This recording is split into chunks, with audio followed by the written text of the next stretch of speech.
জাতিত মানুষের প্রতি পৃথিবী জুড়ে যে হামলা হচ্ছে, যে হামলার প্রতিবাদ আমরা করতে পারছি না। ফিলিস্তিনে যা হচ্ছে আমরা কিন্তু কেউ কিছু বলতে পারছি না।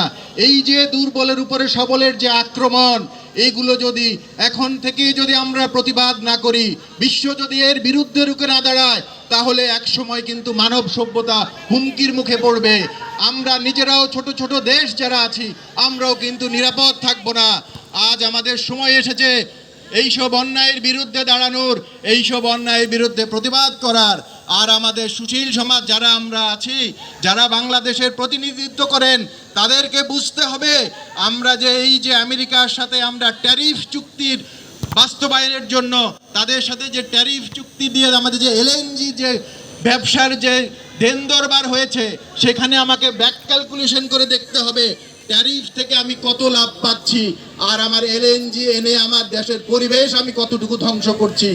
এগুলো চিন্তার সময় এসেছে বন্ধুগণ। এগুলো আমাদের বিরুদ্ধে আমাদেরকে অবশ্যই রুখে দাঁড়াতে হবে। আমাদের সমাজকে বাঁচাতে হবে, পরিবেশকে বাঁচাতে হবে, প্রকৃতিকে বাঁচাতে হবে। এই হোক আজকের আহ্বান। সবাইকে ধন্যবাদ।